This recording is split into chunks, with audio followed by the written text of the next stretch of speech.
हाँ, very good morning dear students. चलिए Ankuraj, very good morning. Yes बाबू।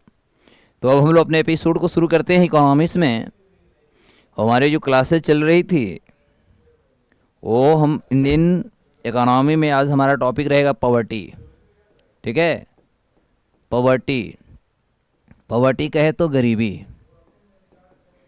क्योंकि हम सभी को पता है कि जब हम गरीबी टॉपिक को देखेंगे तो गरीबी एक ऐसी समस्या है, हाँ सभी लोग खुश रहेंगे। गरीबी एक ऐसी इतनी बड़ी समस्या है, यदि बात किया जाए तो गरीबी के माध्यम से हम कह सकते हैं एक सबसे पहले एक सामाजिक बुराई है किसी भी देश की अर्थव्यवस्था को लेकर के, किसी भी देश की जनसंख्या को लेकर के। और वर्तमान में हम गरीबी को जब हम अध्ययन करेंगे, थोड़ा आप स्पीड हमें देंगे, तो गरीबी क्या है सब लोग आप जानते हैं। लेकिन गरीबी को डिफाइन करने के लिए हमें बहुत सारी चीज़ों को अध्ययन करना होगा। तो इस टॉपिक में पहले आपको एक बता दूं, हम माइंड मैप तैयार आपको कर देता हूं कि इसमें पढ़ाऊँगा क्या। तो सबसे पहले गरीबी क्या है ये आप सब जानते हैं, फिर भी चलो एक बार हो जाएगा। गरीबी की जो माप होती है वो कैसे हम करेंगे, है ना। जैसे कभी कभी एग्ज़ाम में आपसे पूछ दिया जाता है कि गरीबी को माप कौन किया था, कैसे किया था, इस सारे क्वेश्चन आपसे पूछे जाते हैं। हमारा गरीबी का कह सकते हैं प्रकार जो होता है, हमारा गरीबी के कारण भी हो सकता है।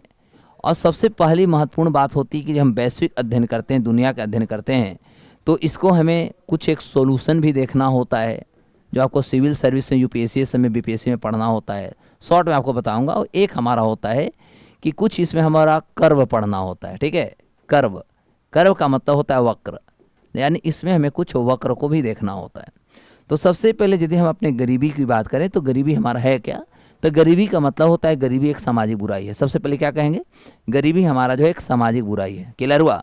और इसके माध्यम से कह सकते हैं जब किसी भी देश की जो जनसंख्या होती है, यह हमारे देश के मान लिया है सारी हमारी जनसंख्या है। ठीक है बाबलो। और देश की जो हमारी जनसंख्या होती है, जब जनसंख्या को हम कह सकते हैं जो आधारभूत ज़रूरत होता है, तो जब ये जनसंख्या अपनी आधारभूत जो ज़रूरत होती है, वो आधारभूत ज़रूरत को यदि पूरा करने में यदि वो असमर्थ हो जाता है, असमर्थ यदि हो जाता है, ठीक है, तो ऐसे गतिविधियों को हम गरीबी कहते हैं। ठीक है। और इसमें जो भी जनसंख्या आती है वे सारे जनसंख्या जो होते हैं वो गरीब कहलाते हैं। ठीक है। अब हमारी आधारभूत ज़रूरत है क्या, एक हमारा आधारभूत होता है यानी एक बेसिक नीड्स होता है, ऐसे समझेंगे। एक हमारा बेसिक नीड्स होता है और एक हमारा जो होता है वो नॉन बेसिक नीड्स होता है। तो देखो अभी के डेट में हम कह सकते हैं कि केवल बेसिक नीड्स से जीवन चलने वाला नहीं है। बेसिक नीड्स के साथ साथ हमें कुछ नॉन बेसिक नीड्स के बारे में भी जानना चाहिए। जैसे बेसिक नीड्स में आप लोग को बचपन से पढ़ाया गया है भोजन, कपड़ा और मकान, है ना। भोजन, कपड़ा और मकान।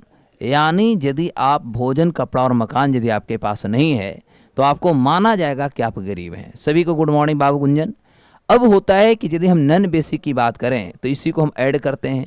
तो नॉन बेसिक जैसे हमारा भोजन हुआ, तो भोजन केवल माड़ भात, भात पानी, भात चावल सब्जी, ये नहीं होता है भोजन। भोजन का मतलब होता है हमारा, इसमें कहेंगे पौष्टिक आहार। ठीक है, पौष्टिक आहार आपको मिल रहा है या नहीं मिल रहा है। भोजन तो सब लोग करते हैं, गरीब ही भोजन करते हैं, लेकिन उसमें होता है कि नॉन बेसिक में क्या है। तो जैसे पौष्टिक आहार में हम कहेंगे कि क्या उसे विटामिन्स मिल रहा है कि नहीं मिल रहा है, उसे कार्बोहाइड्रेट्स जो होता है, कार्बोहाइड्रेट्स मिल रहा है या नहीं। जैसे आपका फैट्स होते हैं जिसको आप वसा बोलते हो, ठीक है, जैसे आपके मिनरल्स होते हैं, तो ये सारे जो हैं बेसिक के साथ ये सारे हमारे नॉन बेसिक नीड्स हैं। भोजन में कह सकते हैं अभी के डेट में जितने भी हमारा फास्ट फूड भी हो चुका है, अब कोई आज के डेट में भी फास्ट फूड खाने में असमर्थ है क्योंकि उसके पास पैसा नहीं है, तो वह भी जनसंख्या जो होगी कहीं ना कहीं गरीब मानी जाएगी। और इस स्थिति यदि कपड़ा की बात करें तो कपड़ा केवल बाबा लोग भी जो होते हैं कपड़ा पहनते हैं, साधु संत भी कपड़ा पहनते हैं, महात्मा गांधी भी एक आधा पहनते हुए आधा ओढ़ लेते थे। क्या यही कपड़ा होता है? अब कपड़ा में भी होता है, कुछ लोग होते हैं ब्रांडेड कपड़ा पहनते हैं, कुछ नॉन ब्रांडेड पहनते हैं। उसी तरह यदि हम मकान की बात करें तो केवल अब घर से मतलब नहीं है, घर में होना चाहिए, टाइल्स होनी चाहिए, मार्बल होनी चाहिए, पंखा होनी चाहिए, कूलर होनी चाहिए।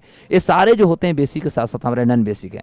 केवल एगो घर है तो बेसिक चीज़ें हो गई, एक घर में हमारा एक उसका जो कह सकते हैं सैनिटेशंस की हम बात करेंगे, वह इतनी सुंदर दिखे, वह स्वच्छ रहे, एयरी हवा रहे, हवादार घर रहे, ये सारे जो होता है हमारा नॉन बेसिक नीड में आते हैं। तो मायने सी बात है कि यदि ये सारे चीज़ों को आप फुलफिल कर रहे हो तब तो आप गरीब नहीं हैं। यदि आप इस सारे चीज़ों को फुलफिल नहीं कर रहे हो, इट मीन टू से कि आपको एक गरीब माना जाएगा, आपको पुअर माना जाएगा। Is it clear? क्लियर हुआ साहब? अब इस आधार पर यदि देखा जाए तो हम यदि इसकी माप की बात करें तो देखो बाबू लोग, हमारे यहाँ गरीबी की यदि हम माप की बात करें तो सबसे पहले हमारे भारत में गरीबी की माप करने वाले जो थे वो दादा भाई नौरोजी थे। और वो दादा भाई नौरोजी जो थे, मैं आपको बता दूं कि उन्होंने दादा भाई नौरोजी जीवन के निर्वाह सिद्धांत के माध्यम से भारत में सबसे पहली बार गरीबी का उन्होंने मापन किया था, या कह सकते हैं माप किया था। ठीक है, तो 1870 की बात है, पहली बार यदि बात करेंगे तो पहली बार 1870 में दादा भाई नौरोजी जो थे उन्होंने गरीबी मापा था।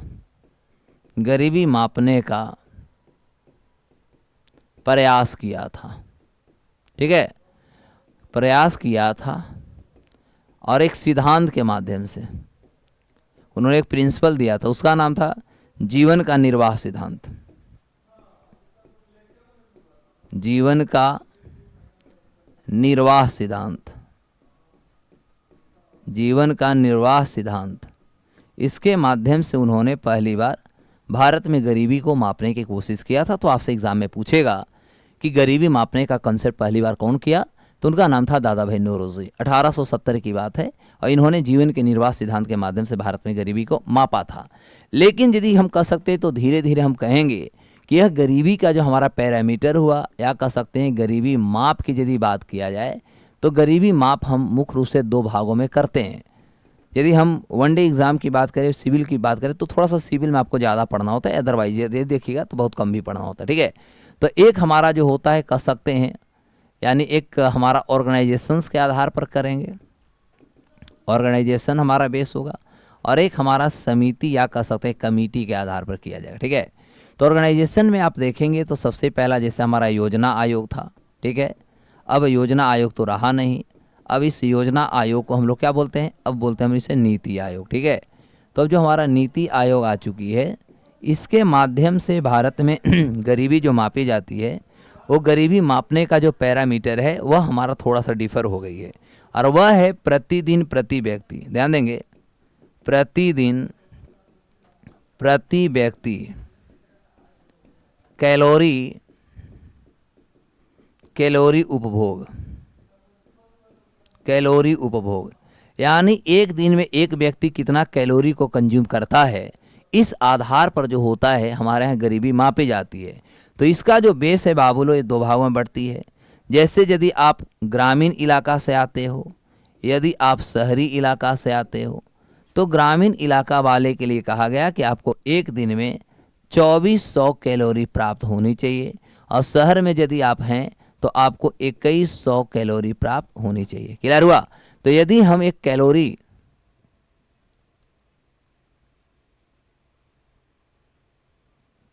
मेरा क्लास रोज कहाँ होता है जी, सप्ताह में 3 ही दिन होता है ना।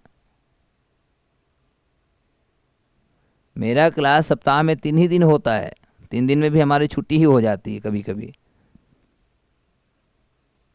ठीक है, तो ओवरऑल यदि देखा जाए तो योजना आयोग, जिसे अब हम नीति आयोग कहेंगे, तो नीति आयोग के माध्यम से यदि देखेंगे तो भारत में गरीबी का पैरामीटर हमारा पहला तो देखा जाए प्रतिदिन प्रति व्यक्ति कैलोरी उपभोग, यानी एक दिन में एक व्यक्ति जो होता है कितना कैलोरी को कंज्यूम करता है। यदि मान के चलते हैं कि आप ग्रामीण क्षेत्र में रहते हैं, 2400 कैलोरी से कम यदि आप गेन करते हैं, 2400 से कम आप कैलोरी यदि प्राप्त करते हैं, तो आप एक गरीब जनसंख्या माने जाएंगे, ग्रामीण जनसंख्या। वहीं शहरी क्षेत्रों में यदि आप एक दिन में 2100 से कम कैलोरी गेन कर रहे हैं, तो आपको भी एक गरीब जनसंख्या मानी जाएगी। तो अब होता है कि ग्रामीण क्षेत्रों में 2400, शहरी में 2100 का है। तो देखो, ग्रामीण क्षेत्रों में लोगों का जो होता है वर्किंग एफिशिएंसी अधिक होते हैं, वहाँ पर फिजिकल वर्क ज़्यादा करते हैं, और फिजिकल वर्क करने के कारण उनका जो फैट्स होता है या जब उनकी एनर्जी जो होती है, एनर्जी कहीं ना कहीं बर्न होता है। वहीं शहरी क्षेत्रों में यदि देखा जाए लोगों का फिजिकल कम होता है, काम कम होता है, तो मायने सी बात है कि जहाँ पर फिजिकल एक्टिविटी होंगे वहाँ पर हमें कैलोरी का कंजप्शन या कैलोरी की नीड जो होगा वो अधिक होगा। और इस माध्यम से यदि देखा जाए तो ये कंसेप्ट जो थी, इसमें भी हम यदि बात करें तो ये जो कैलोरी का जो कॉन्सेप्ट था, ध्यान देना, ये जो कैलोरी का कॉन्सेप्ट था, यह कैलोरी का कॉन्सेप्ट पहली बार आप देखेंगे तो ये देने वाला था अलग कमेटी। नाम सुना है आप लोग? एक अलग बना था वाई के अलग कमेटी, आपने सुना होगा। तो वाई के अलग कमेटी 1977 में बनी थी और 1979 में इन्होंने सबसे पहली बार इस रिपोर्ट को दिया था। तो हम कह सकते हैं कैलोरी आधार का विचार, कैलोरी आधार का विचार वाई के अलग समिति, कैलोरी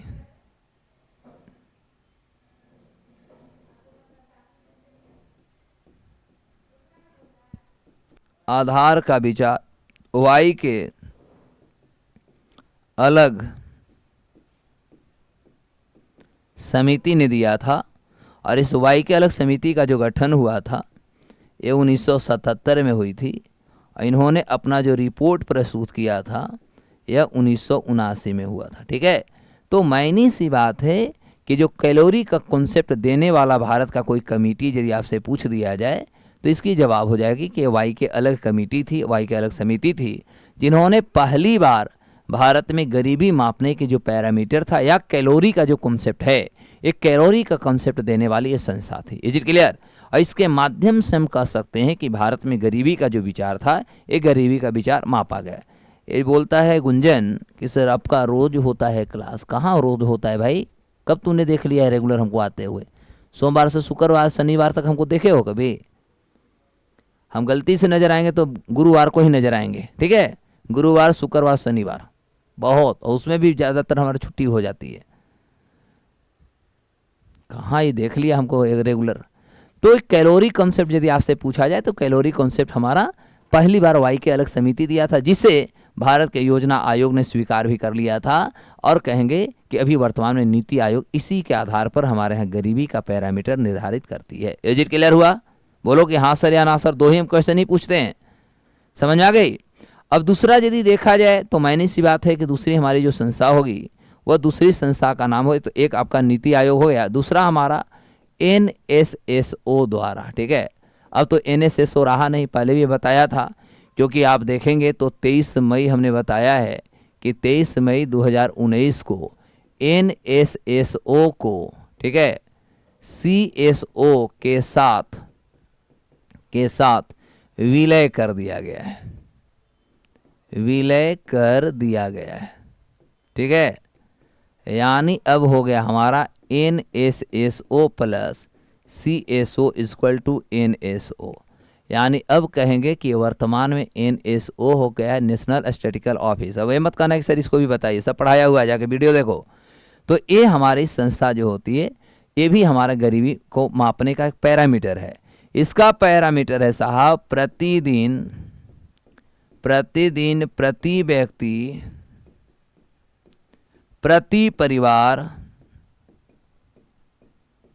परिवार खर्च। समझ आया?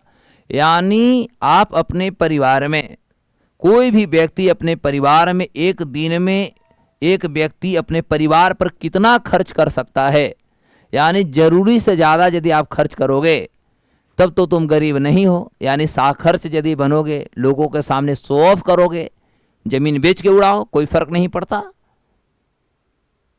तो ऐसे लोगों को कहा जाता है कि वो गरीब नहीं है, अकॉर्डिंग टू यदि देखा जाए NSO के अनुसार। अब माइनस की बात, हम तो गरीबी के तो कहानी बताते, हमारा भारत में एक से एक गरीब आपको मिलेंगे, कपड़ा नहीं पहनेगा, अच्छा खाना नहीं खाएगा, देखने से प्योर गरीब रहेगा। लेकिन गांव में यदि किसी के घर और जमीन बिके तो सबसे पहले आएगा डाक बोलने के लिए कि कितना में हमको जमीन दीजिएगा, घरवा कितना में दीजिएगा। यानी हम किसी के पहनावा ओढ़ावा खान पान से हम डायरेक्ट नहीं कह सकते वो गरीब हैं, ये अब कहना उचित नहीं है साहब, क्योंकि आपने गांव घरों में लोगों को भी देखा होगा ऐसा स्थितियां एकदम विकराल बना के रखेंगे, लेकिन जमीन और खेत बिकेगा तो पहले आ जाएंगे खरीदने के लिए। तो ये जो था कंसेप्ट ए देने वाला NSO जो था, जिसे अब हम लोग CSO के साथ मर्ज करके NSO राष्ट्रीय सांख्यिकी आयोग जो है इसकी स्थापना कर दी गई है, कमीशन का स्थापना कर दी गई है। तो यह जो संस्था है, इस संस्था के माध्यम से इसको निकाली जाती है। एक और यदि हम अंतर्राष्ट्रीय स्तर पर यदि देखें तो हम वर्ल्ड बैंक की भी बात कर सकते हैं। तो दुनिया में जो वर्ल्ड बैंक है साहब, वर्ल्ड बैंक दुनिया में गरीबी मापने का जो पैरामीटर इसका है, यह है वर्ल्ड बैंक का प्रति व्यक्ति प्रतिदिन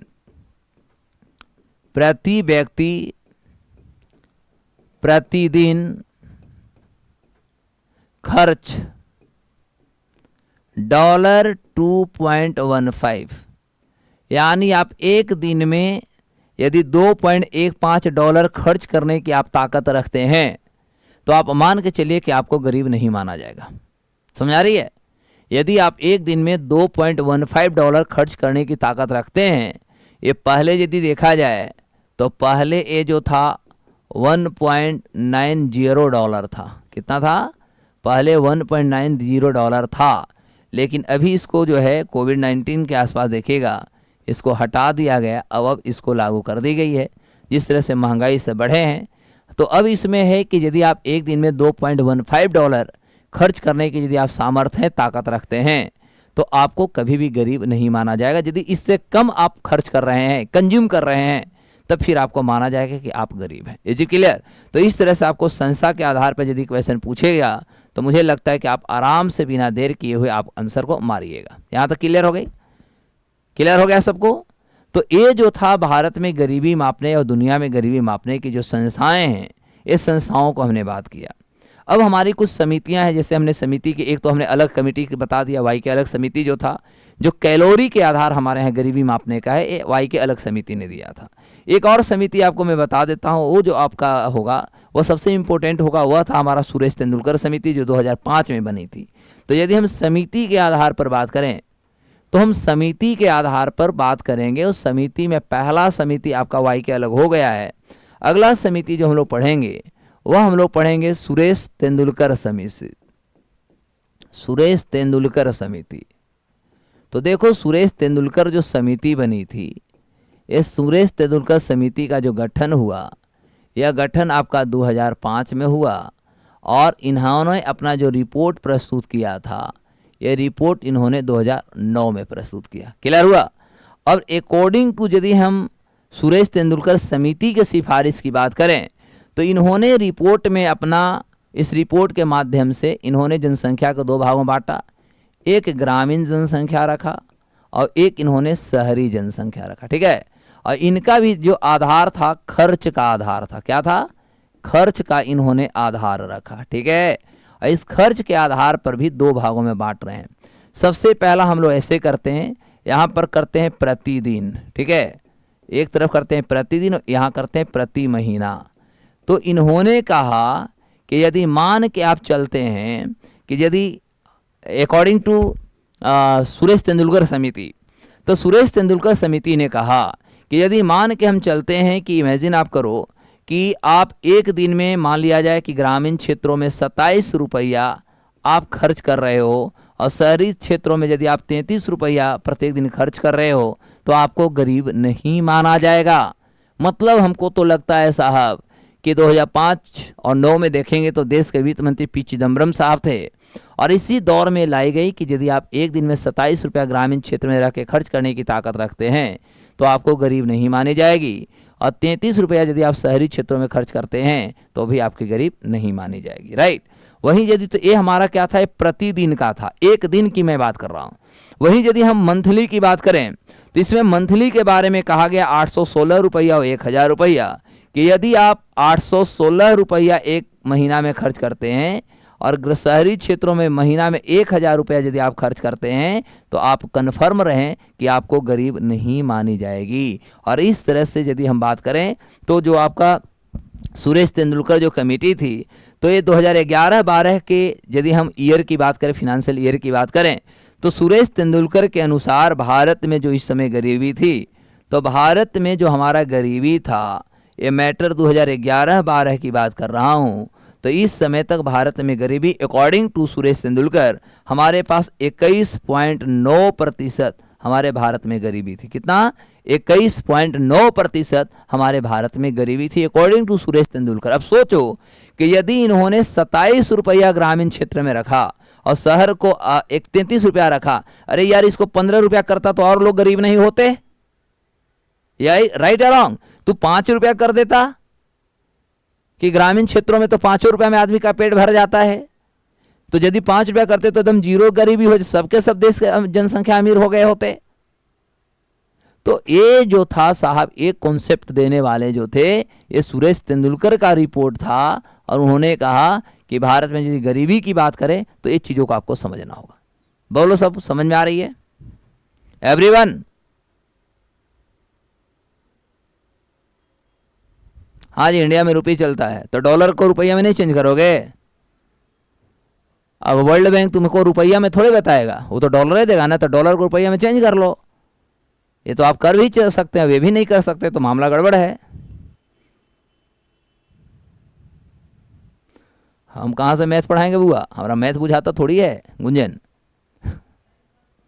हमको इकोनॉमी बुझाता है, पॉलिटी बुझाता है, करंट अफेयर बुझाता है, इसके अलावा हमें कोई विषय नहीं बुझाता है। ठीक है, यहां तक सबको क्लियर है? चलो एक और समिति पढ़ते हैं, सी रंगराजन समिति। सी रंगराजन समिति। देखो, सी रंगराजन समिति का भी ऐसे ही होगा गठन, और इन्होंने रिपोर्ट कब दिया। तो यदि हम सी रंगराजन समिति की बात करें तो आपका जो सी रंगराजन जो समिति थी इसका गठन 2012 में हुआ। ठीक है, कब हुआ? 2012 में हुआ। ठीक है, और इन्होंने 2012 में, और इन्होंने अपना रिपोर्ट 2014 में दिया। अब इनके रिपोर्ट के अनुसार यदि देखेंगे, इन्होंने भी वही किया जो सब कर रहे थे। इन्होंने देश की आबादी को ग्रामीण क्षेत्रों में बांटा, इन्होंने देश की आबादी को शहरी क्षेत्रों में बांटा। ठीक है, अब उसके अलावा यदि देखा जाए तो इन्होंने वही किया, खर्च का आधार माना। खर्च आधार इन्होंने माना कि कौन कितना खर्च करेगा, और इसमें भी होगा पर डे, पीडी मतलब पर डे, पीएम मतलब पर मंथ। तो इन्होंने पर डे और पर मंथ इन्होंने किया, और इस आधार पर देखेंगे, पीडी का मतलब होता है पर डे यानी प्रतिदिन, और पीएम मतलब होता है पर मंथ यानी प्रति महीना। तो इन्होंने जो था 32 रुपया और 47 रुपया रखा था कि यदि आप यहाँ ग्रामीण क्षेत्र में है तो 32, और यदि आप शहरी क्षेत्रों में तो आपको 47 रुपया खर्च करते हैं तो आपको गरीब नहीं मानी जाएगी। राइट। उसके अलावा इन्होंने शहरी क्षेत्रों की यदि बात किया जाए तो शहरी क्षेत्र में 972 और 1407 रखा था। 972 रुपया और यहाँ 1407 रुपया को इन्होंने रखा। यानी आप ऐसे समझो कि यदि आप मान के चलते हैं कि आप ग्रामीण क्षेत्रों में 32 रुपया खर्च करते हैं, शहरी क्षेत्रों में 47 रुपया खर्च करते हैं प्रत्येक दिन, you are not consider to be poor. एक महीना में यदि देखा तो 32 तिया कितना होगा? 32 तिया यानी 30 ले लो, है ना। तो 3 दूनी 6, 3 3 960, चलो 972 है। तो इस आधार पे मान लो कि कभी 31 होता है कभी हो, तो इस आधार पे इन्होंने कहा कि यदि एक महीना में आप 972 रुपया खर्च करते हैं ग्रामीण क्षेत्रों में और शहरी में 1407, आपको गरीब नहीं मानी जाएगी। और इस रिपोर्ट के अनुसार जहां पर सुरेश तेंदुलकर ने 2011-12 में भारत में 21.9% इन्होंने गरीबी को बताया था, वही यदि इनकी रिपोर्ट को बात करें तो इसमें बढ़ करके 29.9% हो गई थी। कितना? लगभग 29.9%, नहीं 29.5% होगा। ठीक है, तो इस आधार पर हम कह सकते हैं कि भारत में गरीबी 2011-12 में लगभग 29.5% दर्ज किया गया अकॉर्डिंग टू सी रंगराजन समिति।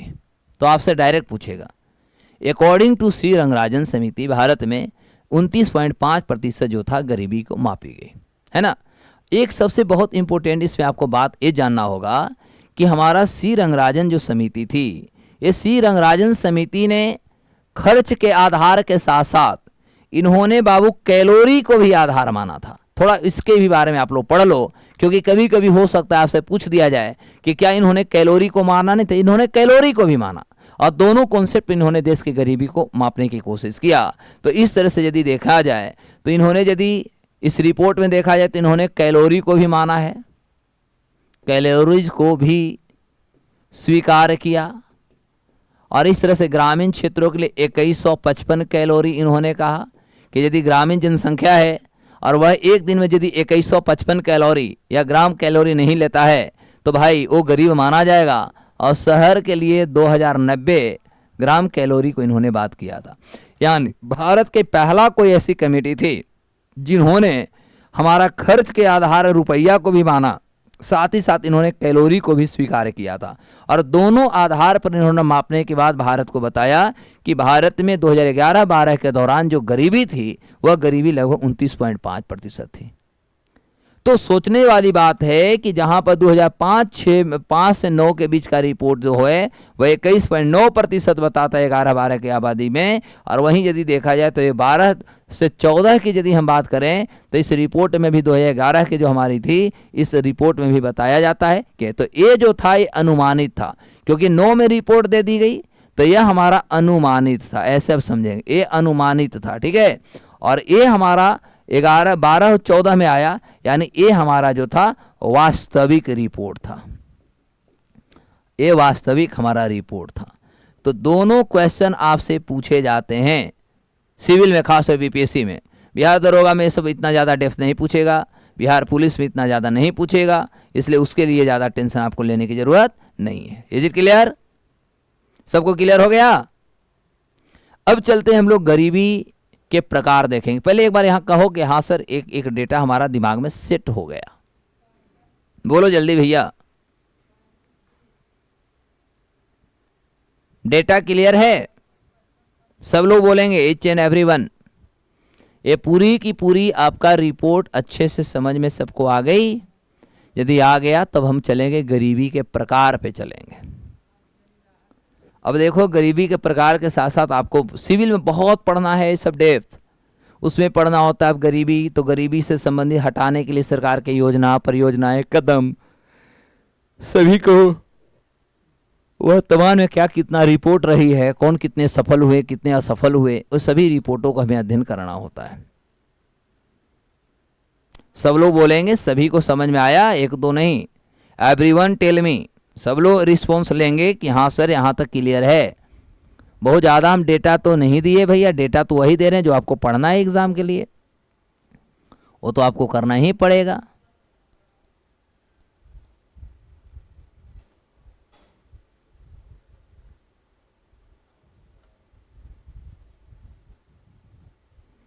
बोलो, किन्हीं को कोई कंफ्यूजन नहीं? कंफ्यूजन है तो चलिए आगे बढ़ते हैं। चलो अब लिखते हैं हम लोग गरीबी के प्रकार। क्या पढ़ेंगे हम लोग? गरीबी के प्रकार। गरीबी के प्रकार। देखो, जब गरीबी के प्रकार देखें इसको हम लोग दो भागों में बांटेंगे, ठीक है। एक हम लोग काल के आधार पर, काल यानी अवधि, अवधि के आधार पर देखेंगे, और एक हम देखेंगे विकास के तुलनात्मक अध्ययन, तुलनात्मक अध्ययन, ठीक है। तो यदि हम पहली बात करेंगे कि हम अवधि के आधार पर बात करें, अवधि का मतलब होता है काल, ठीक है। तो यह हमारा 3 भागों में बटेगा। यदि टाइम के आधार पर देखा जाए तो यह हमारे 3 भागों में बटेगी। एक हमारा जो होता है और लॉन्ग टर्म होता है, यानी जिसको आप चिरकालिक गरीबी बोलते हैं, चिरकालिक, ठीक है। एक हमारा जो होता है वो होता है हमारा लॉन्ग टर्म, एक होता है हमारा शॉर्ट टर्म।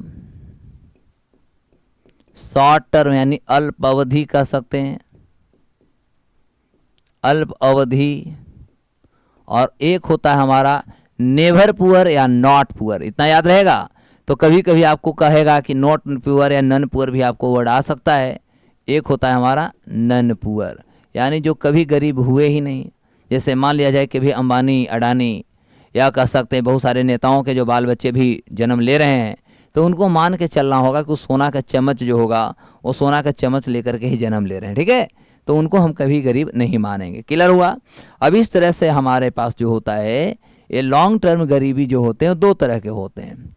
एक हम कह सकते हैं कि इसमें ऑलवेज पुअर होता है, जो हमेशा गरीब होते हैं, ठीक है, जैसे कह सकते हैं मजदूर होते हैं, या कह सकते हैं भूमिहीन लोग होते हैं।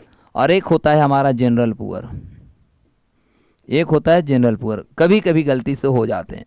शॉर्ट टर्म की बात किया जाए तो आपसे शॉर्ट टर्म भी क्वेश्चन, जैसे इरेगुलर होता है, अनियमित रूप से लोग बेरोजगार गरीब हो जाते हैं, या आप कह सकते हैं जैसे साइक्लिक गरीबी होता है, ठीक है। तो इसमें आप दो टर्मों को लिख लेना, इसमें यदि बात किया जाए तो एक आपका हो जाता है इरेगुलर, इरेगुलर होता है, और एक आपका साइक्लिक हो जाता है, ठीक है। हिंदी अब सबको कर देता हूँ, ऐसी समझा दूंगा।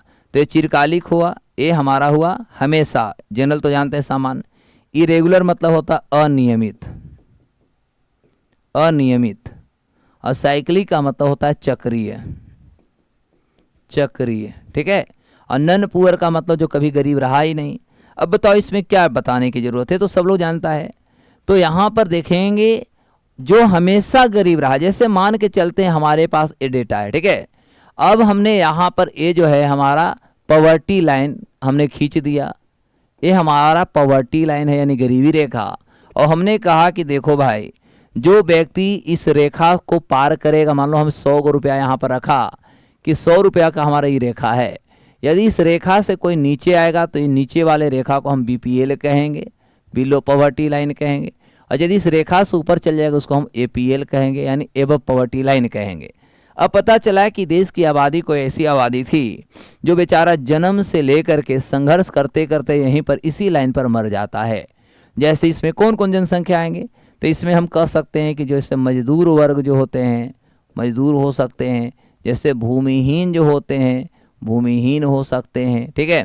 या कह सकते हैं कि जो बहुत ज़्यादा डिप्रेस्ड क्लास होते हैं यानी वंचित जो लोग होते हैं, ठीक है। तो ये सारे जो जनसंख्या और खासतौर पे गरीब जो होते हैं, यह हमारा जो होता है इसको चिरकालिक यानी ऑलवेज कहेंगे। जनरल का मतलब क्या हुआ, जनरल का मतलब होता है कि जैसे कोई जनसंख्या है जो यहाँ से जन्म लिया और जन्म लेके मैंने खूब कमाया, फिर कोई कारणवश नीचे की ओर आया। जैसे देखिएगा आपके हमारे गांव घरों में होता है, कोई बम्बे लुधियाना से कमा के आएगा ना, 10 दिन उसको देखना कि पूरा एकदम मैडम को लेकर के एकदम दौड़ते रहेगा बाजार, कभी वो दुकान, कभी वो दुकान, कभी ये लिपस्टिक, कभी वो। लेकिन 10 दिन के बाद जब उनकी बेटा को पैसा खत्म हो जाएंगे, और थे अभी यहाँ बॉम्बे लुधियाना कमाया तो खूब यहाँ तक आया, लेकिन पता चला कि आया खूब एंजॉय किया, कभी ससुराल गया, कभी साला के यहाँ गया, खूब एंजॉय किया, पॉकेट की पैसा सभी उनके खर्च हो गए। तो खर्च होने के बाद वो अब औकात में आ गए। तो यानी इनको कहेंगे हम लोग जनरल पुअर। और जनरल पुअर बहुत सारे कारणवश हो सकते हैं, जैसे हम कह सकते हैं हमारे भारत में इसका अनेक कारण हो सकता है। तो जनरली जो पुअर होते हैं, जैसे मौसमी गरीब को भी आप इसमें रख सकते हैं। मौसम अभी धान के टाइम आएगा, लोग अभी कमाएंगे, रोजगार मिलेगा, तो रोजगार मिलेगा थोड़ा सा फ्लक्स करेगा, फिर धान के टाइम खत्म हो जाएगा, फिर जो बेचारा कमाया उसी को खाना शुरू कर देगा। तो थोड़ा सा जब जगह रोजगार मिली तो बढ़ना शुरू किए, रोजगार गिरा तो फिर वो नीचे की ओर आने लगे। एक होता है इरेगुलर अनियमित, जैसे कोरोना आया, तो कोरोना के टाइम से पहले देखेंगे तो लोग अमीर थे, लेकिन कोरोना जब आया तो कोरोना के बाद लोग ज़्यादा से ज़्यादा गरीब होते चले, क्योंकि उनके सोर्स ऑफ इनकम कहीं ना कहीं डैमेज हो जाता है ना। सही बोले ना गुंजन। गांव घरों में आप देखे हो, जब लुधियाना पंजाब हरियाणा से सब कमा के आएगा बॉम्बे से, उसको 8 दिन 4 दिन देखना, उसका जूता नहीं खुलता है, आएगा जाएगा एकदम रंग उसका अलग हो जाता है। लेकिन जब 10 दिन के बाद उसकी पैसा खत्म होती तो फिर गमछा और लुंगी पे गांव घूमना शुरू कर देता है, ठीक है। क्योंकि समस्या है हमें दिखावा करने का। अरे दिखावा करने में ही हम ऊपर से फिर नीचे आ जाते हैं, डाउन टू अर्थ और अर्थ टू डाउन, ये हमारी आदत पड़ गई है। तो एक विकराल है, इस पे हम नियंत्रण नहीं कर पाते हैं। और कारण बताएंगे, खतरनाक खतरनाक कारण हम आपको बताएंगे कि गरीबी के और क्या कारण है। आपका दिमाग का पूरा ताला खुलेगा, ठीक है, कि हम क्यों गरीब हैं और हमें क्यों नहीं वैसा करना चाहिए, वो हम सारे बताऊंगा। अब होता है साइक्लिक। तो अब बताओ, जैसे अभी माता पिता ने आप सभी को दिल्ली और पटना पढ़ने के लिए भेजा, कहा कि जाओ बेटा हम मजदूरी करके तुम्हें पढ़ाएंगे, पढ़ ले। फिर भी तूने नहीं पढ़ा, पटना लंदन गया, पढ़ाई की जगह कुछ और करने लगा, अपने जीवन व्यर्थ कर दिए। पता चला कि कुछ नहीं कर पाए, फिर बाबूजी माताजी जो कार्य कर रहे थे खेती गृह से, फिर वहीं पर चले गए। तो जहां से शुरू हुए थे, घर से शुरू हुए थे, और फिर घूर फिर के घर ही पर आ गए। समझ आया? दिस इज कॉल्ड साइक्लिक बेरोजगारी या साइक्लिक गरीबी। अब हमारा विकास के आधार पर यदि देखा जाए, इसको आपको समझना होगा। तो विकास के आधार पर हमारा गरीबी दो तरह के होता है। एक हमारा इस पे देखोगे तो एक सापेक्ष गरीबी होता है, एक निरपेक्ष गरीबी होता है। एक सापेक्ष गरीबी होता है और एक हमारा निरपेक्ष गरीबी होता है। ये सापेक्ष और निरपेक्ष को भी समझना होगा, अच्छे से समझो हर चीजों को अच्छे है। मजाक हम करते हैं, अरे मजाक के लहजे में समझाते हैं, क्योंकि हमें लगता है कि बच्चों को इकोनॉमिक्स बहुत टफ लगता है, तो मैं मजाक के लहजे में उसको समझाता हूँ, एकदम प्रैक्टिकल उसे एग्जाम्पल देने की कोशिश करता हूँ कि देखो भाई, हम आप कैसे गरीब होते जाते हैं यदि हम उसमें नियंत्रण कर लें। आजकल लोग लोन लेकर शादियाँ कर रहे हैं, एक कौन सी बाहगिरी है भाई? अरे ठीक है, दुगो नहीं आएगा, मुंह फुलेले रहे, मियाँ बीवी राजी तो का करें काजी। हमको दुनिया से थोड़े मतलब है, पति पत्नी को खुश रहना है ना। हमें समाज के खुश करने के पीछे हम पागल हो जाते हैं। पता चलता है कि जो 1 लाख में ब्याह होनी चाहिए 5-5 लाख रुपए उड़ा जाए, तो क्या फायदा उसे? तो ये सारे चीजों को आपको नियंत्रण करना। मैं आगे बताऊंगा क्या है हम गरीब हैं। लंदन वाले और अमेरिका वाले क्यों नहीं गरीब हैं? क्योंकि वो शादी भी जाके चर्च में कर लेते हैं, दोनों एक दूसरे के माला डाल देते हैं, कभी भी माला टूट जाती है 6 महीना में फिर किसी और के साथ। और यहाँ तो एक ही शादी में इतनी खर्च हो जाती है, पंडित जी इतने गांठ बांध देते हैं कि 7 जन्मों को निभाते रहो। तो भैया 7 जन्म को निभाओगे नहीं, एक के शादी में इतने तुम खर्च कर लिए हो कि हनीमून हो कहीं जाने के लिए पॉकेट में पैसा नहीं है, और उनकी कोई खर्चे नहीं होती है, इसलिए वो आज उनके साथ कल किसी और के साथ निकल जाते। कोई खर्चा रहेगा तब तो टेंशन होगा कि अरे भैया वो शादी में इतने लोन हुई थी। तो एक विकराल स्थिति जो है हम लोग खुद ही बनाए हैं, गरीबी के कारण हम ही वो आप हैं, क्योंकि बहुत सारे हमारा रिचुअल है, अंधविश्वास है, ये सारे जो सामाजिक आर्थिक जो कुरीतियां बने हुए हैं, यही सभी कारण है कि हम कहीं ना कहीं गरीब होते चले जा रहे हैं। और अभी के डेट में तो युवा एकदम पूरा पूरा गरीब होगा, जो हालात अभी बनी हुई है दिखाने का, सामने वाले से हम कम नहीं है, दिखा रहे हैं। तो अब हमारा जो होता है साहब सापेक्ष गरीबी जो होती है, सापेक्ष गरीबी को यदि देखा जाए तो यह मौखिक रूप से देखेंगे तो तुलनात्मक इसमें हम अध्ययन करते हैं, और यह खास तौर पे आपको विकसित देशों में मिलता है। कहाँ मिलता है? तो ज़्यादातर आपको विकसित देश जो होते हैं, ये विकसित देशों में आपको सापेक्ष गरीबी मिलेगा। और यह जो होता है यहाँ पर हम तुलनात्मक जो होता है, हम यहाँ पर तुलनात्मक अध्ययन करते हैं, ठीक है, तुलनात्मक अध्ययन करते हैं। और इसमें हमें 2 कर्व पढ़ने होते हैं, जो सबसे इंपॉर्टेंट होगा, अभी हम कर्व ही बताने वाले हैं। एक आपका जो कर्व होगा, आपने लॉरेंज वक्र पढ़ा होगा, तो एक आपका जो होगा लॉरेंज वक्र होगा, ठीक है, यानी लॉरेंज कर्व कहेंगे। और एक जो आपका होगा वो गिन्नी गुणांक होता है, यानी गिन्नी कॉफिशिएंट होता है, गिन्नी कॉफिशिएंट, यानी आप इसको गिन्नी गुणांक कहेंगे, गिन्नी गुणांक। और ये जो आप है इसको आप पढ़ते ही होंगे लॉरेंज वक्र, ठीक है। तो एक लॉरेंज वक्र होता है और एक हमारा गिन्नी गुणांक होती है।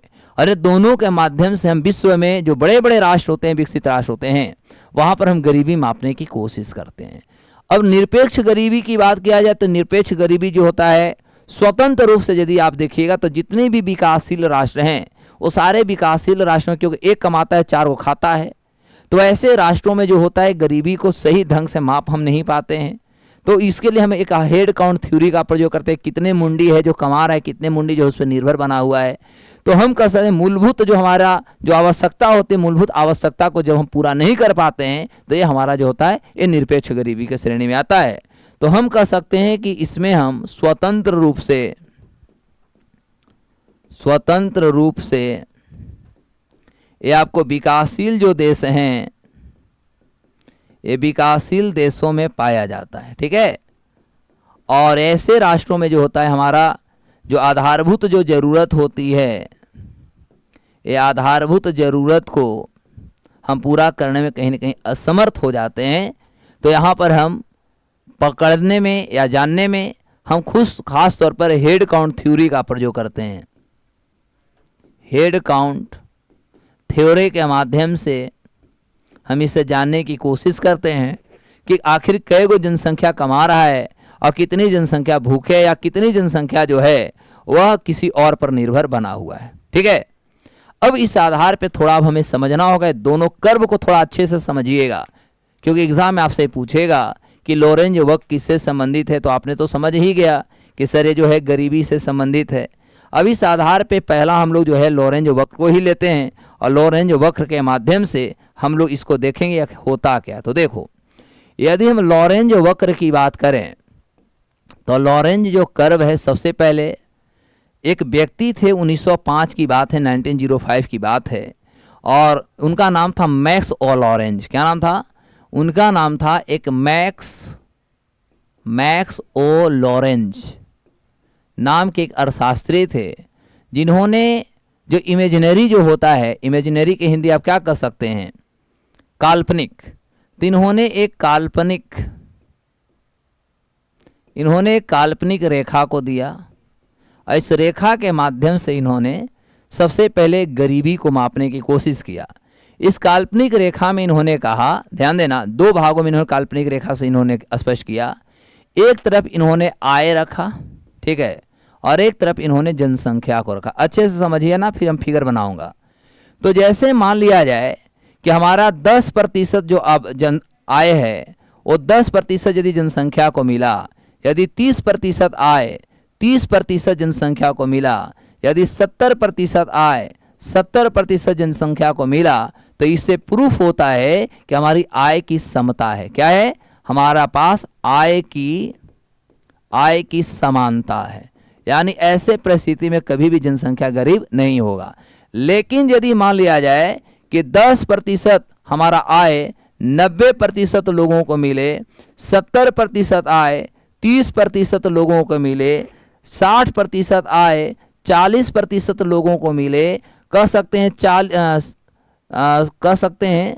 40% आय 60% लोगों को मिले, तो क्या है मतलब? अब यहाँ पर यह समझना है कि 10 रुपया 10 लोगों के बीच में, यानी 1 रुपया मिला, 30 रुपया 30 लोगों के बीच में, या 1 मिला। लेकिन 10 रुपया में 90 गो लोग, 70 रुपया है 30 लोग को मिल जा रहा है, 60 गो रुपया है 40 लोगों में बांटना है, 40 रुपया है 60। तो बताओ ये हमारा क्या है? इसको कहते हैं आय की विषमता। क्या कहेंगे? आय की विषमता। समझ आया?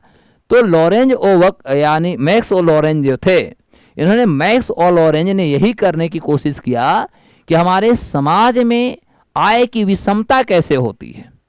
यदि आय की विषमता है तो यह स्पष्ट होता है कि समाज में गरीबी भी बढ़ेगी। ठीक है, तो इनके आधार पर यदि हम वक्र को बनाएं तो ध्यान से अच्छे से समझिएगा।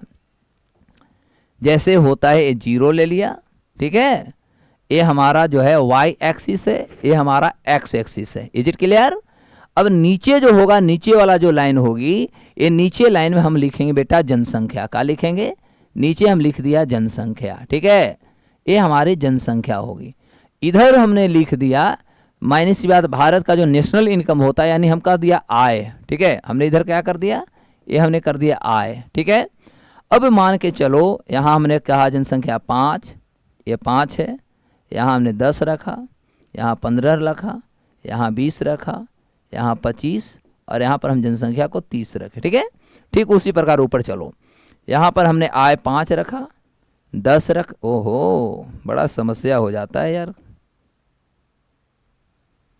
देखो, तो यहाँ पर भी हमने क्या किया? यहाँ पर जो हमने किया, यहाँ पर 5 रखा, ठीक है, यहाँ पर हमने 10 रखा, यहाँ 15, यहाँ 20, और यहाँ 25, और यहाँ पर हमने 30 रखा। ठीक है, और ये दोनों के बीच में बाबू लोग एक हमने 45 डिग्री यानी 45 डिग्री जो होता है, ये 45 डिग्री पर हमने एक लाइन खींचा, और इसको हम लोग बोलेंगे आदर्श रेखा। क्या बोलेंगे बेटा? इसको हम बोलेंगे आदर्श रेखा। ठीक है, अब देखो समझना क्या है, लॉरेंज क्या कहते हैं? लॉरेंज कहते हैं कि ये जो हमारा 45 डिग्री का जो हमारा रेखा है, इस 45 डिग्री से हम जितने नीचे की ओर दूर जाएंगे उतना ही हमारी आय की विषमता होगी, और जितना इसके करीब सटेंगे उतना ही आय की विषमता कमेगी। जैसे मान के चलो हमने यहां से एक रेखा लिया ऐसे, ठीक है, अब हमने यहां से एक रेखा लिया ऐसे, एक हमने यहां से रेखा लिया ऐसे, अच्छे से समझिएगा, 3 रेखा हमने लिया। क्या तुम देख रहे हो साहब? जैसे देखेंगे कि यहां पर हमारा 5 जनसंख्या है, देखो यहां हमारी 5 जनसंख्या, कितना इनका इनकम मिल रहा है? तो यदि 5 जनसंख्या को देखें तो लगभग 2 रुपया मिल रहा है। तो अब देखो ये हमारा आदर्श लाइन के करीब है, लेकिन आदर्श लाइन से ही ज़्यादा डिस्टेंस हो गया। तो अब 5 जनसंख्या को कितना मिल रहा है? 2 रुपया। ये देखो और ज़्यादा दूर हो गया, अब किसको मिल रहा है? 0 रुपया। यानी जो हमारे आदर्श लाइन से जितना नीचे जाएंगे, जैसे देखो अब हम मान के चलते हैं यहाँ पर देखो ये 15 हमारा है, तो ये 15 हमारी जो आबादी है, ये देखो ये 15 जो हमारी आबादी है, 15 आबादी को हमें कितना मिल रहा है इनकम? देखो तो 15 आबादी को लगभग हम कह सकते हैं 11 रुपया मिल रहा है। इमेजिन करो, क्यों? क्योंकि हमारा आदर्श रेखा के बहुत करीब है। आदर्श रेखा से दूर थोड़ा सा यहाँ पर आ गया, यहाँ पर देखो 15। तो यदि हम यहाँ पर 15 देखते, ये भी हमारा 15 है। अब ये 15 जो है अभी हमारा आदर्श रेखा से दूर हुआ, अब इसको कितना मिल रहा है देख लो, तो इसको मात्र मिल रहा है देखो 5 रुपया। आदर्श रेखा यहाँ भी हमारा 15 जनसंख्या है, अभी 15 जो हमारी जनसंख्या, इसको कितना मिल रहा है देख लो, खुद तुम देख लो, तो इसको मिल रहा है मात्र 2 रुपया। यानी आदर्श रेखा से हम जितने नीचे की ओर दूर जाएंगे उतना ही ज़्यादा हमारी आय की विषमता होती है, और जितना ही हम आदर्श रेखा में टच करेंगे यानी सटेंगे, ऊपर की ओर सटेंगे, उतना ही हमारी आय की विषमता में कमी होती है। Is it clear? तो यह जो है इसी को हम लोग लॉरेंज वक्र बोलते हैं। क्या बोलते हैं बेटा? इससे लॉरेंज वक्र यानी लॉरेंज कर्व बोलते हैं। और इसके माध्यम से हम कह सकते हैं कि जो हमारी आय की विषमता होती है, आय की विषमता का अध्ययन किया जाता है, तो आपसे पूछेगा कि बताओ कि लॉरेंज वक्र से क्या समझते हो? बताओ, कोई ऐसा है बच्चा जिसको नहीं समझ में आया? एवरीवन, कोई ऐसा बच्चा यहां पर बैठा हुआ है जिसको ये नहीं समझ में आया लॉरेंज वक्र? जल्दी से बोलो, नहीं बोलोगे तो फिर हम बोलेंगे। फिर ये मत कहना कि सर जी बोलने लगे, क्यों मैं तो बोलूंगा ना। यहां तक क्लियर सबको? तो आपसे पूछेगा कि लॉरेंज वक्र किससे संबंधित है, जवाब दे दोगे?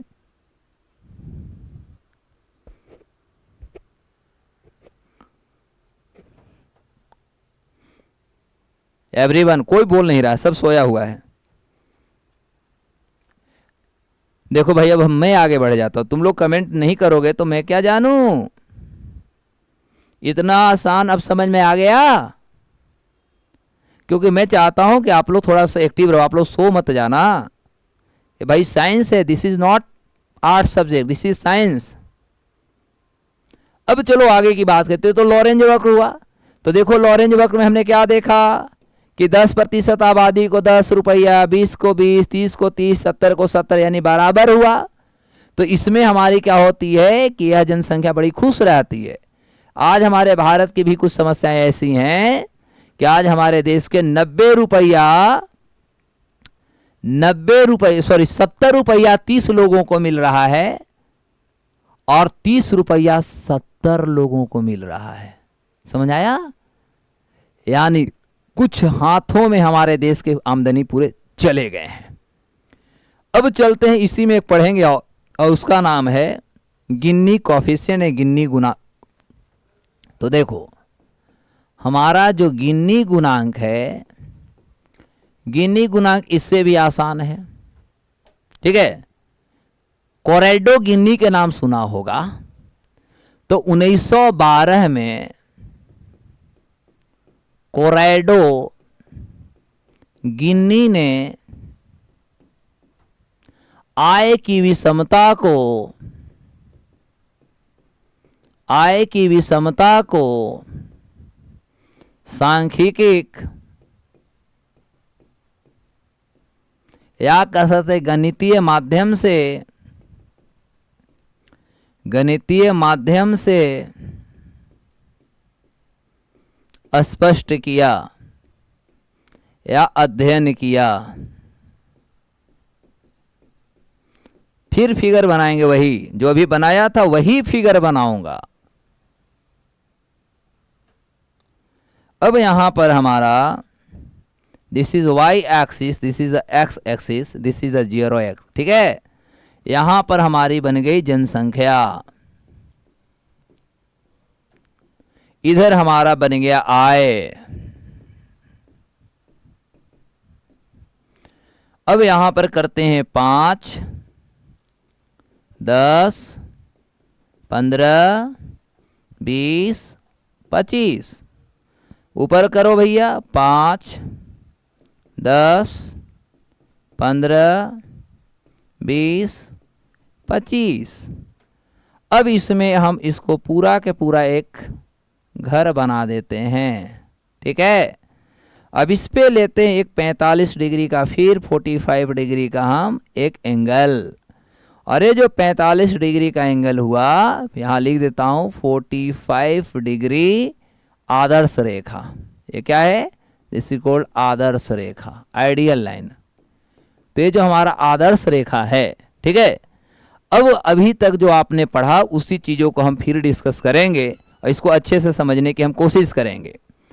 तो मायने सी बात है कि हमारा जो आदर्श रेखा है, अभी हमने क्या बताया कि जितना हम इससे दूरी बनाएंगे, एक हमने ए लिया, एक है, हमने बताया। इसमें हमने बताया कि इसमें हम जितना दूरी लेंगे, जितना हम दूर जाएंगे, उतना ही ज़्यादा आय की विषमता होगी, और जितना हम करीब आएंगे उतना ही आय की समानता होगी। तो इस तरह से हमने किया, इसको हमने x ले लिया, इसको हमने y ले लिया। कोई दिक्कत? हमने दोनों को क्या कर लिया? x ले लिया और y ले लिया। और x जो है इसको हम भैया कर दिया कलरिंग, ठीक है। कलरिंग तो समझ में सबको आता ही होगा। इसको हमने कर दिया कलरिंग, और कलरिंग का मतलब हो गया कि यह हमारा जो हुआ एक हमारा शैडो इलाका हो गया, ठीक है। तो ये हम इसको कर दिया कलरिंग और एगो को हमने छोड़ दिया। Is it clear? तो अब हमें गिन्नी कॉफिशिएंट एक आता है। यदि हम गिन्नी कॉफिशिएंट, गिन्नी गुणांक की बात करें, तो गिन्नी गुणांक इक्वल टू हम कहेंगे कुल छायांकित क्षेत्र बटा कुल क्षेत्र। तो छायांकित क्षेत्र क्या है? x है, यानी x बटा क्या होगा? x प्लस वाई हो जाएगा। क्लियर हुआ? x बटा क्या होगा? x प्लस वाई हो जाएगा।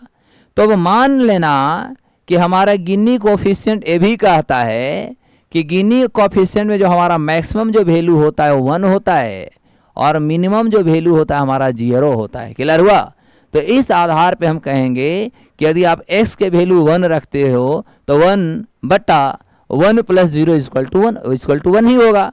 यानी कुछ भी आप कर लोगे तो इसका मैक्सिमम वैल्यू जो होगा 1 होगा, और मिनिमम जो वैल्यू होगा आपका 0 होगा। और इसी को हम लोग बोलते हैं गिन्नी कॉफिशिएंट। क्या बोलते हैं साहब? इसी को हम लोग बोलते हैं गिन्नी गुणांक। क्लियर हुआ? तो गिन्नी गुणांक के माध्यम से हम कह सकते हैं कि गणितीय माध्यम से हम अध्ययन करने की कोशिश करते हैं। समझाया? गणितीय माध्यम से तो उसमें केवल हम देख रहे हैं क्या कि इसमें हम केवल एक रेखा निकाल रहे हैं। इसमें हम केवल ये देख रहे हैं कि यदि हमारा 5% आबादी है तो उसको जितना हम इससे दूरी जा रहे हैं उतना ही हमारा डिस्टेंस हो रहा है इनकम में। लेकिन जब हम इसके अंदर सट रहे हैं तो डिस्टेंस कम हो रहा है, ठीक है।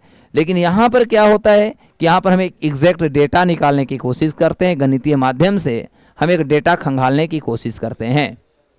क्लियर हो गया? किन्हीं को कोई दिक्कत?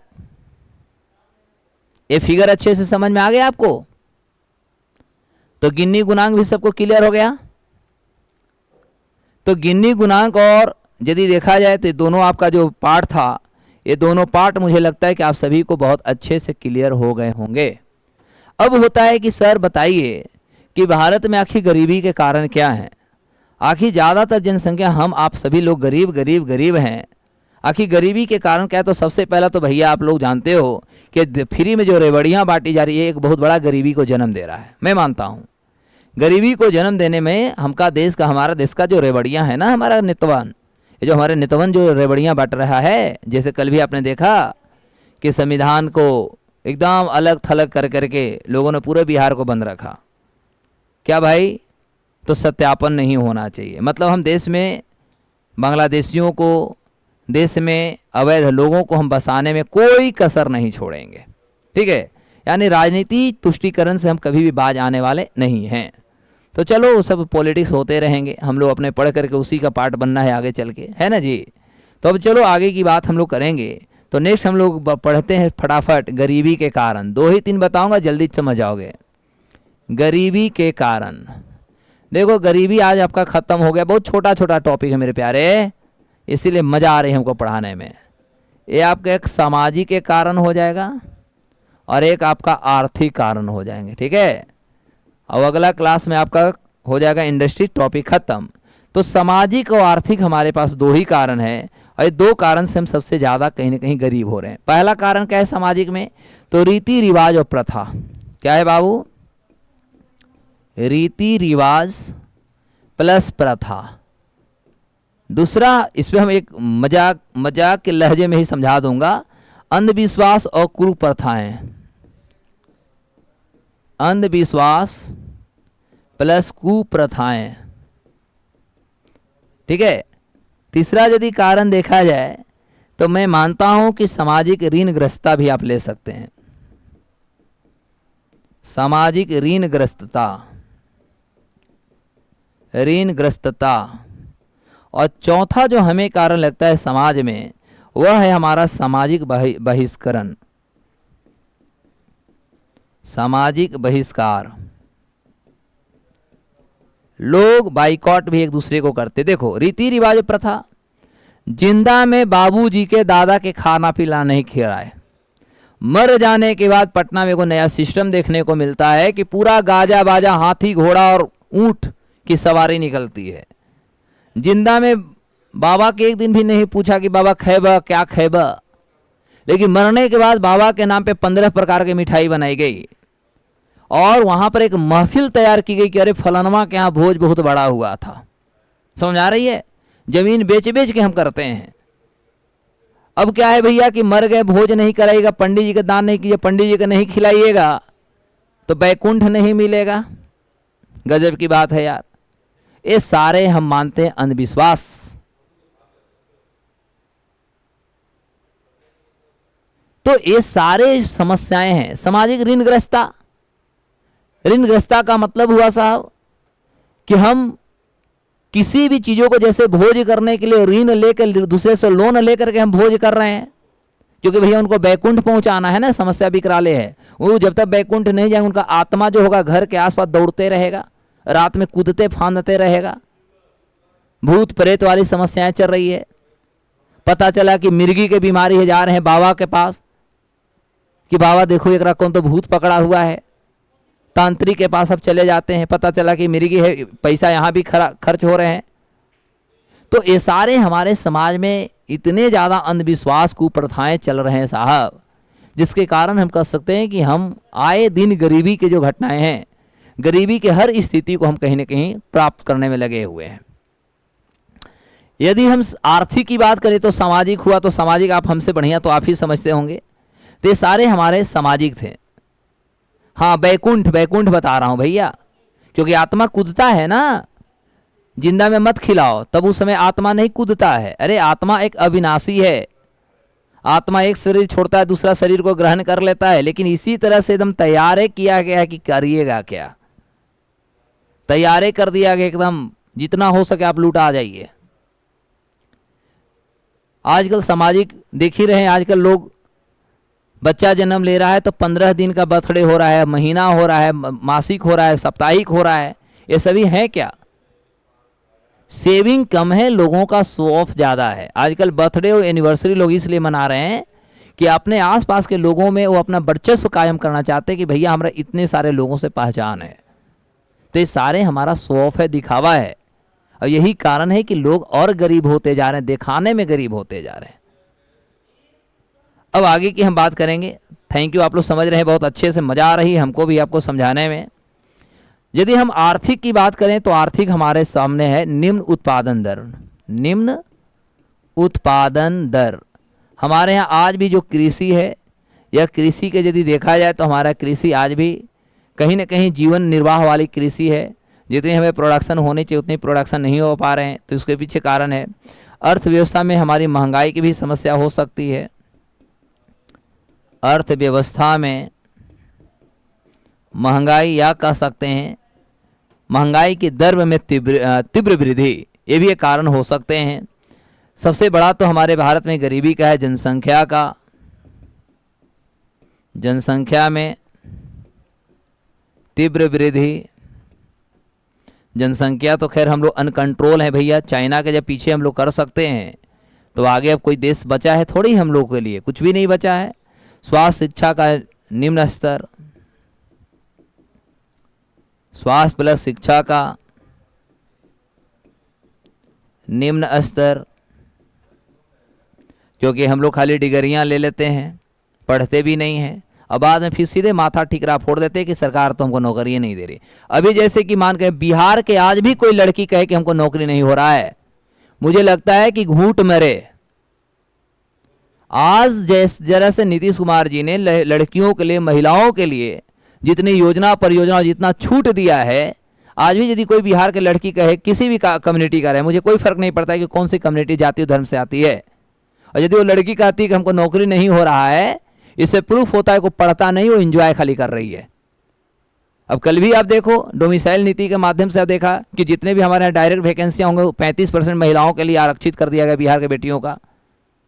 यार 35% थोड़ा सा नहीं होता है, तो 35% इधर हुआ, उसके अलावे आपका जो कैटेगरी है, आप ओबीसी हैं, एससी हैं, एसटी हैं, जो भी आपका कैटेगरी है, तो इसमें भी यदि आप नौकरी नहीं ले पा रहे हो, यानी इससे प्रूफ होता है कि आप पढ़ते नहीं है, केवल एंजॉय करते हैं। तो इसीलिए उसके लिए हमारा वर्ड है कि डूब मरे झूठ सच ना करे।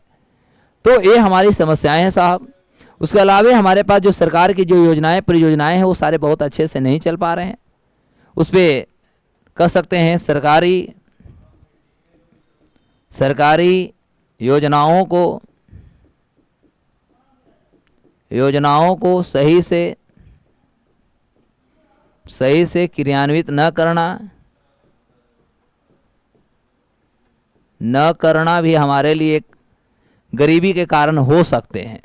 जैसे भी सरकार देश के 82 करोड़ जनसंख्या को फ्री में अनाज दे रही है, और फिर भी वो जनसंख्या को अनाज नहीं मिल रहा है, लेना चाहिए गरीब को, ले रहा है कोई और, जाके बलेनों से लेकर आ जा रहा है।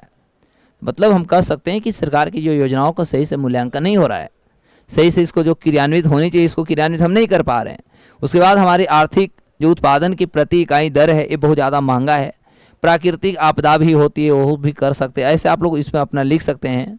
तो चाहे हम कह सकते हैं प्राकृतिक आपदा, बेमौसम बारिश से सब होता है, ये सभी भी कारण जो होते हैं ये हमारा गरीबी के कारण होते जा रहे हैं। और ये सारे गरीबी के कारण आज भी हम कह सकते हैं कि देश की जो आबादी है वो देश की आबादी को गरीबी के दुष्चक्र जो होता है वो गरीबी के दुष्चक्र में फंसाया हुआ है। अब देखो ये सभी से गरीबी का दुष्चक्र भी आपको निकल के आ जाएगा यदि देखा जाए तो। आप यहाँ पर कह सकते हैं गरीबी का दुष्चक्र, गरीबी का दुष्चक्र, गरीबी का दुष्चक्र। देखो गरीबी के दुष्चक्र है क्या। सबसे पहले हमने क्या बताया कि हमारे यहाँ गरीबी, जैसे हमारे पास सबसे पहला समस्या है कि हमारे पास उत्पादन जो है ये हमारा निम्न है। अब बताओ जब आपके पास निम्न उत्पादन है, देश के ज़्यादातर किसान लोग हैं, लोगों का जीवन निर्वाह जो है कृषि से, उनकी प्रोडक्शन ही कम है, तो इससे प्रूफ होता है कि उनकी जो आय होगी, अब मैंने सीधे आय भी उनका निम्न होगा कि नहीं होगा। और यदि मान लिया जाए जनसंख्या के आय निम्न होंगे तो चुनौतियां ये बनेगा कि उनके पास जो बचत हो सकता है वह उनका बचत भी क्या हो जाएगा, तो उनका बचत भी निम्न होना शुरू हो जाएगा। और बचत निम्न होने के कारण उनका जो सामाजिक जो उत्थान होता है, जिसको आप जीवन का निर्वाह कर सकते हैं, है ना, यानी जीवन स्तर यदि आप कह सकते हैं, तो जीवन स्तर भी उनका क्या हो जाएगा बाबू लोग, निम्न हो जाएगा। और ये जीवन स्तर निम्न होने के कारण भी आप कह सकते हैं कि जो हमारी आबादी होगी, इस आबादी को कहीं ना कहीं खर्च करने की जो क्षमता होता है, यानी निवेश करने की क्षमता, तो निवेश क्षमता में कमी आ जाएगी। क्योंकि उनके पास सेविंग ही नहीं है, फिर हम कहाँ चल जाएंगे, तो फिर वही होगा। तो हम कह सकते हैं कि बार बार ये जो घटनाएं हमारे साथ घटती है, यह समस्याएं के कारण ही कह सकते हैं कि देश की जो आबादी है वो बार बार इस चक्र से बाहर नहीं निकल पाती है। तो यह हमारा हुआ गरीबी का दुष्चक्र। तो इस तरह से आपका गरीबी टॉपिक जो हुए वो समाप्त हो गए। ठीक है। हाँ, सिविल के लिए नहीं है, सिविल में अभी आपको कितने पढ़नी है वो आप देखिएगा। तो यहाँ तक आपकी क्लियर हो गई बाबू लोग। तो यहाँ तक किन्हीं की कोई दिक्कत, अगले क्लासेस जो होगा वो आपका इंडस्ट्री टॉपिक चलेगा, यानी उद्योग से संबंधित आपका क्लासेस चलेंगे। ठीक है। तो नेक्स्ट जो हम लोग क्लासेस पढ़ेंगे वो हमारा उद्योग से संबंधित क्लासेस होगा। बताओ बाबू, राहुल हैं, गुंजन हैं, अंकु हैं और बहुत सारे बच्चे हैं। आप लोग बताओ, पूरी मज़ा आ गई क्लास में? गरीबी समझ में आया? गरीब तुम लोग मेरी हर बातों को ध्यान देना, जीवन में गरीब नहीं बनोगे। कोई खुश होवे या ना होवे उससे कोई फर्क नहीं पड़ता है। कहना कि ठीक है बेटा तू मत खुश हो, ठीक है, सीधे कहना तू मत खुश हो। हमको सर बोले हैं कि सबको खुश नहीं किया जा सकता। इस समाज में आप चाहोगे कि 100% हम किसी को खुश कर लें, पॉसिबल नहीं है। आप अपने घर में जब 5 मेंबर को खुश नहीं कर पाते हो, जब 5 सदस्य तुमसे खुश नहीं हो पाते हैं, कभी मम्मी खुश तो कभी पापा नहीं, कभी पापा खुश तो कभी मम्मी नहीं, कभी भाई खुश तो बहन नहीं, तो बताओ ये इतने बड़े देश को क्या तुम खुश कर पाओगे? इसलिए अमीर बनना है तो लोग क्या कहेंगे, LKK फैक्टर। लोग क्या कहेंगे, लोगों को मुँह है कहने के लिए, कहने दो, तो अपना काम करते रहो। ठीक है। यही एगो है सबसे बड़ा चीज़ कि दुनिया को कहने दो, दुनिया को मुंह बना है कहने के लिए, आप अपना काम करते रहो। तो इस तरह से आपका गरीबी जो टॉपिक था, ये गरीबी टॉपिक आपकी समाप्त होती है। और ये आप बहुत अच्छे से पूरे फिगर जो है हमने जो बताया, ये सारे फिगर को आप बहुत अच्छे से इसको समझ जाइए, एक बार याद कर लीजिए। क्वेश्चन पूछेगा, एगो हम टेस्ट लेंगे बहुत जल्दी, जिसका एनालिसिस भी हम आप लोग को दे देंगे। बिहार पुलिस से पहले आप लोग को हम कराएंगे एक मैराथन। ठीक है, लंबी मैराथन होने जा रही, बड़े बड़े मैराथन हम लोग को होंगे, इसलिए टेंशन नहीं लेने का। तो all the best, thank you. हम लोग फिर मिलते हैं इसी चैनल पर। कल नहीं, हम परसों मिलेंगे, कल हम छुट्टी पर हैं। ठीक है जी हाँ।